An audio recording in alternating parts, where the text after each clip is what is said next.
Hi friends, आज हम बात करेंगे रेसिडेंशियल स्टेटस के बारे में। Section 6 of income tax act talks about the residency in India. हमें पता है कि इनकम टैक्स में 7 टाइप्स के पर्सन होते हैं। उन सब का रेसिडेंशियल स्टेटस का क्राइटेरिया अलग अलग है। तो आज हम बात करेंगे इंडिविजुअल के रेसिडेंशियल स्टेटस के बारे में। इंडिया में इंडिविजुअल का रेसिडेंशियल स्टेटस 3 टाइप का हो सकता है। First resident, second non resident and third resident but not ordinarily resident. Section 6 में 2 कंडीशंस बताई गई है।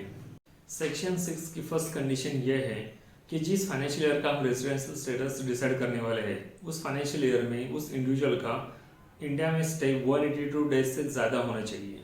और दूसरी कंडीशन यह है कि उस इंडिविजुअल का प्रीवियस ईयर में इंडिया में स्टे 60 डेज से ज़्यादा होना चाहिए, plus immediate preceding for financial year में उसका स्टे इंडिया में 365 डेज से ज़्यादा होना चाहिए। अगर कोई भी इंडिविजुअल सेक्शन 6 में बताए गए हुए दोनों में से एक भी कंडीशन फुलफिल करता है तो उसका स्टेटस रेसिडेंट हो जाता है। अगर वो दोनों में से दोनों ही कंडीशन फुलफिल नहीं करता तो उसका स्टेटस नॉन रेसिडेंट हो जाता है। अगर कोई भी इंडिविजुअल रेसिडेंट हो जाता है तो हमें और 2 एडिशनल कंडीशंस का वेरीफाई करना बहुत ज़रूरी है।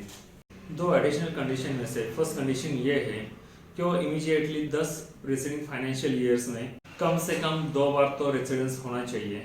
और दूसरी एडिशनल कंडीशन ये है कि उसका स्टे इंडिया में पिछले 7 प्रीसीडिंग फाइनेंशियल ईयर्स में कम से कम 730 डेज होना चाहिए।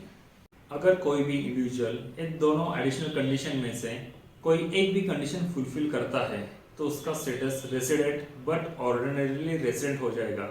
अगर वो नहीं फुलफिल करता तो उसका status resident but not ordinary resident हो जाएगा।